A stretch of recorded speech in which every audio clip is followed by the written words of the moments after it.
Assalamu alaikum students, this is your teacher Rubam Malik here.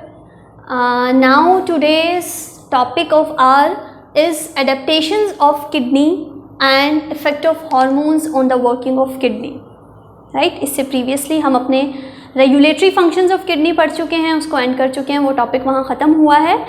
Kidney के ही topic को continue करते हुए हम ये दो मेजर एक्सपेक्ट पढ़ रहे हैं, किडनी के एस्पेक्ट्स हैं कि अडेप्टेशंस ऑफ किडनी, यानी किडनी ने क्या अडेप्टेशंस ली हैं. जैसा कि मैंने जिक्र किया पिछले कई लेक्चर्स में कि हम एक्वेटिक एनिमल्स की बात करें और टेरेस्ट्रियल एनिमल्स की बात करें तो उनके हैबिटेट में डिफरेंस है. तो डेफिनेटली उनको अपने सर्वाइवल के लिए अपनी बॉडी को इस तरीके से अडेप्ट करना पड़ता है कि वो क्या करें, ज़्यादा से अपनी खुद को सर्वाइव कर सकें, अपनी लाइफ को सर्वाइव कर सकें. तो यहाँ जब हम बात कर रहे हैं किडनी की, तो हम क्या कह रहे हैं कि जो किडनी का जो स्ट्रक्चर है वो क्या है, अडेप्टेड है अपने नेचुरल हैबिटेट के, यानी ऑर्गेनिज्म के नेचुरल हैबिटेट के अकॉर्डिंग किडनी का स्ट्रक्चर जो है वो बना हुआ है, किडनी ने अपने आप को अडेप्ट किया हुआ है. ठीक है. For example, mammals must conserve to water by passing more concentrated urine. Again the same thing that we are discussing previously के मैमल्स जो कि टेरेस्ट्रियल वर्टिब्रेट्स हैं, हायर वर्टिब्रेट्स हैं, उनको अपनी बॉडी में वाटर को रिटेन करके रखना है और क्या करना है, सिर्फ और सिर्फ वेस्ट बाहर निकालना है, ना कि वाटर को बाहर निकालना है. तो जिसकी वजह से वो कॉन्सेंट्रेटेड यूरिन को प्रोड्यूस करेगी. मैमल्स की किडनी ऐसे अडेप्टेड है कि वो वाटर को रिटेन रखे और कॉन्सेंट्रेटेड यूरिन पास करे और वाटर को ज़्यादा से ज़्यादा कंजर्व करे. ठीक. अब हम कह रहे हैं कि the degree of concentration determined by the length of loop of Henle. इससे प्रीवियसली थोड़ा सा जिक्र किया था मैंने इस बात का कि लेंथ की बेस पर हमारे पास दो तरह के नेफ्रॉन्स हैं. तो बेसिकली यहाँ पॉइंट ये भी इम्पॉर्टेंट है कि कैसा यूरिन प्रोड्यूस हो, यानी कॉन्सेंट्रेशन यूरिन की कितनी होनी चाहिए, उसकी डिग्री ऑफ कॉन्सेंट्रेशन क्या होनी चाहिए, ये डिपेंड करता है या ये डिटरमाइन होगा किससे, लूप ऑफ हेनले की लेंथ से. और इसी बेस पर हमारे पास दो तरह के नेफ्रॉन्स हैं. ठीक. पहला कॉर्टिकल नेफ्रॉन, दूसरा जक्स्टा मेडुलरी नेफ्रॉन. आपको नाम से जाहिर हो रहा होगा इसकी लोकेशन के बारे में कि कॉर्टिकल नेफ्रॉन कॉर्टेक्स रीजन में मौजूद होगा, juxta medullary nephron medulla reason में मौजूद होगा. प्लस इसको डिफाइन कैसे कर सकते हैं हम फर्दर, कॉर्टिकल नेफ्रॉन में लूप ऑफ हेनले क्या है, शॉर्ट है. लेंथ लूप ऑफ हेनले की क्या है, कम है. While in juxta medullary nephron longer loop of Henle. Loop of Henle कैसा है, लॉन्गर है, लंबा है. कहाँ तक जा रहा है, मेडुलरी रीजन तक जा रहा है. Clear. See from the diagram, ये हमने एक पिरामिड उठाया है किडनी का. ठीक. यानी बेसिकली ये पिरामिड रीजन है आपका, ये कॉर्टेक्स रीजन है, ये renal cortex, this one renal medulla. Clear. These are nephrons. यहाँ सिर्फ आपको दो ही नेफ्रॉन्स बनाकर बताए गए हैं ताकि आप आइडिया रहे कि कॉर्टिकल कैसा है और जक्स्टा मेडुलरी नेफ्रॉन कैसा है. So this is basically cortical nephron. The loop of Henle is in the cortical region, just in the slight touch or slightly in the medulla, and not the long loop of Henle. It has a short loop of Henle. This is loop of Henle. Right?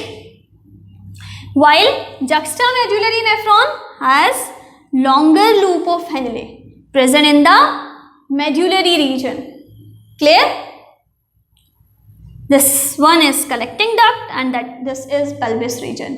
I hope ये diagram आपको clear होगी, जिसमें आपको दोनों तरीके के nephrons के बारे में क्लियर हो चुका है, कॉर्टिकल एंड जक्स्टामेडुलरी नेफ्रॉन. बेसिकली यही नेफ्रॉन क्या कर रहा होता है, अगर आप पीछे ट्यूब उस पर जाए, काउंटर करंट मल्टीप्लायर में हमने ये चीज़ पढ़ी थी कि मेडुलरी रीजन के अंदर कॉन्सेंट्रेशन ग्रेडियंट को मेंटेन रख रहा होता है। और यहाँ पर बेसिकली इस रीजन के अंदर क्या है, सॉल्ट्स को, आइंस को बैलेंस करके रख रहा है। ठीक है, अब अपने नेक्स्ट टॉपिक पर बढ़ते हैं, effects of hormones on the working of kidney. Kidney की वर्किंग पर हार्मोन्स का क्या इफेक्ट है?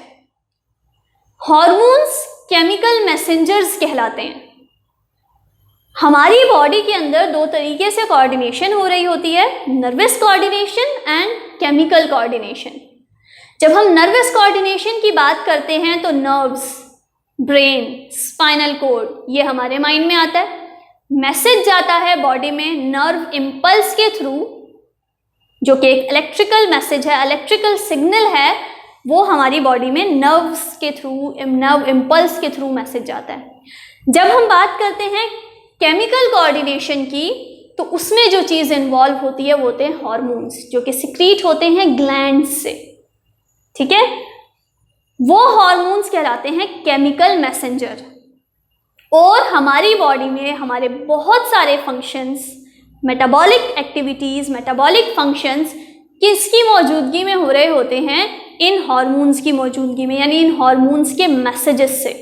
ये हार्मोन सिग्नल देते हैं, इनकी क्वांटिटी, इनकी सिक्रीशन का ज़्यादा होना, कम होना हमारी बॉडी में बहुत अहम किरदार अदा करता है। हम हार्मोन्स की डिटेल तो अभी यहाँ नहीं पढ़ रहे हैं, ना ही हम ग्लैंड्स की डिटेल पढ़े हैं। लेटर ऑन आपके पास आगे चैप्टर है केमिकल कोऑर्डिनेशन एंड कंट्रोल का, उसमें हम आपका ये एंडोक्राइन सिस्टम, ग्लैंड्स, हार्मोन्स सब इन डिटेल स्टडी करेंगे। यहाँ हमें क्या करना है, हमें सिर्फ वो हार्मोन पिक आउट करने हैं, हमें वो हार्मोन सिर्फ पढ़ने हैं जो क्या कर रहे हैं, किडनी की वर्किंग पे इफेक्ट कर रहे हैं। ठीक है, सो नंबर 1 इज ADH और वासोप्रेसिन, इसी का नाम है ये। The full form of ADH is anti diuretic hormone. कहाँ से सिक्रीट हो रहा है? ये हो रहा है पिट्यूटरी ग्लैंड से। जैसा कि अभी हमने बात की, ग्लैंड्स से हार्मोन्स सिक्रीट होते हैं ब्लड में और फिर जाके काम करते हैं अपने टारगेट ऑर्गन पर। ठीक, तो पिट्यूटरी ग्लैंड बेसिकली दो पार्ट होते हैं उसके, anterior pituitary and posterior pituitary. तो पिट्यूटरी ग्लैंड से के पोस्टीरियर पिट्यूटरी से ये एंटी डायूरेटिक हार्मोन क्या होता है, सिक्रीट होता है। कब सिक्रीट होगा? अच्छा, ये भी बात इंपॉर्टेंट है, हार्मोन्स हमेशा, अब जैसे हम जब ये चीज़ तो बहुत कॉमन है ना, हम जब नर्वस कोऑर्डिनेशन की बात करते हैं, आपको पता है कि आपके पास एक स्टिमुलस आता है, एक सिग्नल आता है, आप उसको रिस्पॉन्ड कर देते हैं, ऐसा ही है। बिल्कुल इसी तरीके से केमिकल कोऑर्डिनेशन में भी जब हार्मोन्स को रिलीज होना होता है, ये वैसे भी रिलीज होते रहते हैं, लेकिन ज़्यादा या कम रिलीज होने की जब बात आती है तो ये किसी ना किसी स्टिमुलस, किसी ना किसी मैसेज, किसी ना किसी सिग्नल के बाद ही क्या होते हैं, रिलीज होते हैं। तो यहाँ पर ये ADH, एंटी डायूरेटिक हार्मोन, और vasopressin that is secreted from the pituitary gland, the posterior pituitary, किस रिस्पॉन्स में? In response to increase osmotic pressure, यानी कि जब ऑस्मोटिक प्रेशर ब्लड में ज़्यादा होगा, यानी कि उसको बैलेंस करना है ब्लड को अपने अंदर, आइंस और सॉल्ट्स की कॉन्सेंट्रेशन को और वाटर की कॉन्सेंट्रेशन को, तो ऑस्मोटिक प्रेशर बढ़ जाएगा। ठीक, यानी कि कौन सी कंडीशन होगी? डिहाइड्रेटेड कंडीशन होगी, ब्लड के अंदर वाटर की कमी हो रही होगी, ब्लड को वाटर ज़्यादा चाहिए होगा, वो उसमें पानी कम हो रहा होगा और सॉल्ट्स वगैरह की कॉन्सेंट्रेशन ज़्यादा, सॉल्यूट की कॉन्सेंट्रेशन ज़्यादा हो रही होगी, तो ऑस्मोटिक प्रेशर बढ़ जाएगा ब्लड का, यानी कि डिहाइड्रेटेड कंडीशन में। तो क्या होगा, ये जैसे ही ये रिस्पॉन्स होगा बॉडी के अंदर, यानी जैसे ही ये कंडीशन होगी बॉडी के अंदर, यानी ब्लड में पानी की कमी होगी, डिहाइड्रेटेड कंडीशन होगी, तो फौरन से मैसेज जाएगा पोस्टीरियर पिट्यूटरी को कि क्या किया करे, वो इस हार्मोन को रिलीज करे, ताकि ये हार्मोन क्या करे, रेगुलेट करे किसकी, कलेक्टिंग डक्ट की परमिएबिलिटी को, और क्या हो, कलेक्टिंग डक्ट के अंदर वाटर की रीअब्जॉर्प्शन बढ़ जाए। आ रही है बात समझ?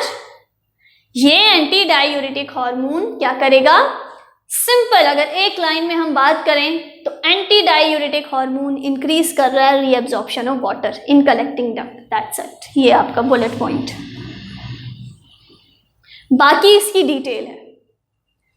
क्या कर रहा है? रेगुलेट कर रहा है परमिबिलिटी किसकी? कलेक्टिंग डक्ट की वॉल्स की। किस काम के लिए? ताकि वाटर की रीएब्जॉर्प्शन ज्यादा हो। बैकग्राउंड हम देखें तो जब डिहाइड्रेटेड कंडीशन होगी डेफिनेटली ब्लड में ऑस्मोटिक प्रेशर बढ़ जाएगा, तो मैसेज जाएगा पिट्यूटरी ग्लैंड को कि हार्मोन रिलीज करे, तो वो हार्मोन रिलीज करेगा एडीएच ज्यादा, ताकि क्या हो? पानी की, वाटर की रीएब्जॉर्प्शन हो और डिहाइड्रेटेड जो कंडीशन थी वो क्या हो जाए? रीहाइड्रेटेड हो जाए, बैलेंस हो जाए। क्लियर? नेक्स्ट हार्मोन पर आते हैं, aldosterone secreted by adrenal cortex. Adrenal gland का एक पार्ट है एड्रीनल कॉर्टेक्स, ठीक? तो ये आपका एल्डोस्टेरोन कहाँ से सिक्रीट हो रहा है? एड्रीनल कॉर्टेक्स से सिक्रीट हो रहा है। क्या काम कर रहा है? Increase reabsorption of sodium in nephron. Nephron के अंदर सोडियम आइंस की कॉन्सेंट्रेशन को ये क्या करेगा? उसकी मतलब रीएब्जॉर्प्शन को इंक्रीज करेगा कि सोडियम आइन ज़्यादा से ज़्यादा क्या हो? रीएब्जॉर्ब हो जाएं। यानी कि जब बॉडी में सॉल्ट्स की कमी हो रही होगी तो क्या होगा? ये हार्मोन ज़्यादा रिलीज होगा ताकि क्या हो? सोडियम आइंस की रीएब्जॉर्प्शन हो जाए। ठीक है? Third one, parathormone secreted by parathyroid gland. Her hormone किसी न किसी ग्लैंड से सिक्रीट होगा, ठीक? तो ये हार्मोन पैराथायरॉइड ग्लैंड से सिक्रीट हो रहा है। फंक्शन क्या कर रहा है? इंक्रीज करेगा रीएब्जॉर्प्शन किसकी? कैल्शियम आइंस की नेफ्रॉन में। Again the same thing, whenever we need to retain the calcium ions ताकि वो ज़्यादा से ज़्यादा ना बाहर निकले, कैल्शियम आइंस की एब्जॉर्प्शन हो, उसकी एब्जॉर्प्शन को बढ़ाने के लिए क्या होगा? ये हार्मोन रिलीज होगा। जब भी कैल्शियम आयन की कॉन्सेंट्रेशन कम होने लगेगी, ठीक है, उसके रिस्पॉन्स में पैराथायरॉइड ग्लैंड पैराथॉर्मोन रिलीज करेगा, जो क्या फंक्शन करेगा? इंक्रीज कर देगा कैल्शियम की रीएब्जॉर्प्शन को। क्लियर? यहां एक और इंपॉर्टेंट पॉइंट है, ये बुलेट पॉइंट मैंने लिखा है कि अगर हम बात करें ऑस्मोरेगुलेटरी फंक्शंस ऑफ किडनी की, जैसे कि हमने स्टार्टिंग से कहा कि kidney excretory function, excretory organ के तौर पर भी काम कर रही है और ऑस्मोरेगुलेटरी फंक्शन भी कर रही है। तो जो ऑस्मोरेगुलेटरी फंक्शन है किडनी का बेसिकली वो रेगुलेट हो रहा है किस हार्मोन से? एटीएच, एंटी डायूरेटिक हार्मोन, यानी कि बैलेंस ऑफ, यानी कि रीएब्जॉर्प्शन ऑफ वाटर। ठीक है? क्योंकि ऑस्मोरेगुलेशन की जब हम बात करते हैं तो हम यही कहते हैं ना कि balancing of salts and water. तो बेसिकली जब भी वाटर की कॉन्सेंट्रेशन क्या होगी? कम होगी, डिहाइड्रेटेड कंडीशन होगी, तो एडीएच ज्यादा रिलीज होगा ताकि वाटर की रीएब्जॉर्प्शन हो सके। और इसी के उलट कर दीजिए, जब उसकी जरूरत नहीं होगी तो एडीएच की सिक्रीशन कम रहेगी या नॉर्मल रहेगी। क्लियर? यहाँ एक छोटा सा और हमारे पास कैन से एक सब टॉपिक है, कॉम्पोजिशन ऑफ यूरिन, वो हम देख लेते हैं कि यूरिन में क्या क्या चीज़ें मौजूद होती हैं और उसकी कॉन्सेंट्रेशन, ये वैल्यूज़ का नॉर्मल आना, रेंज में आना बहुत ज़रूरी होता है। क्योंकि आपने देखा होगा अक्सर डॉक्टर आपको कहते हैं कि आप यूरिन टेस्ट करवाइए, राइट? क्योंकि कुछ हमारी चीज़ें बॉडी में अगर बढ़ जाती हैं तो वो क्या होती हैं कि एक्सक्रीट आउट हो जाती हैं, यूरिन का पार्ट बन जाती हैं। बहुत ही कॉमन सी हमारी एग्जांपल है कि ग्लूकोज, जब यूरिन में ग्लूकोज आइडेंटिफाई हो जाए तो हम क्या कहते हैं? द पेशेंट इज डायबिटिक, यानी वो शुगर का मरीज है। ऐसा ही है? तो ये कॉन्सेंट्रेशंस का मेंटेन रहना, इन वैल्यूज का बैलेंस रहना ज़रूरी है। ये इस रेंज से या अपनी वैल्यू से ऊपर नीचे होंगी, it means the body is not functioning properly, right? So water in urine composition पर 100 सेंटीमीटर क्यूब, यानी अगर मैं 100 सेंटीमीटर क्यूब यूरिन का सैंपल लूँ तो उसमें ये चीज़ें टेस्ट में इतनी इतनी आनी चाहिए, इनकी रेंज ये होनी चाहिए। Like water 95%, Proteins, no protein. There will be no protein in the urine. Glucose, there will be no glucose detected in the urine. If detected so, then it means there is a problem, there is some disease.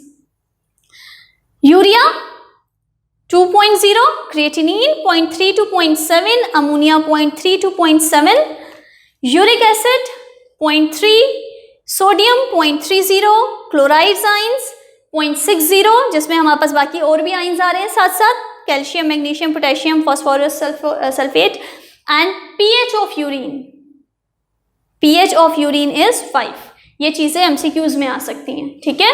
तो ये आपको इनकी values, इनकी range पता होनी चाहिए, ठीक है.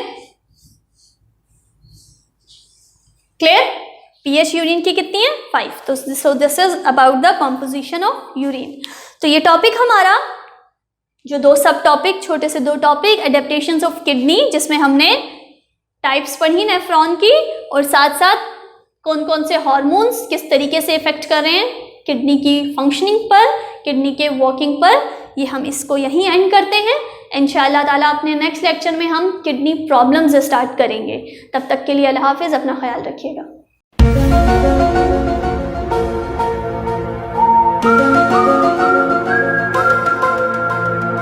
Thank you.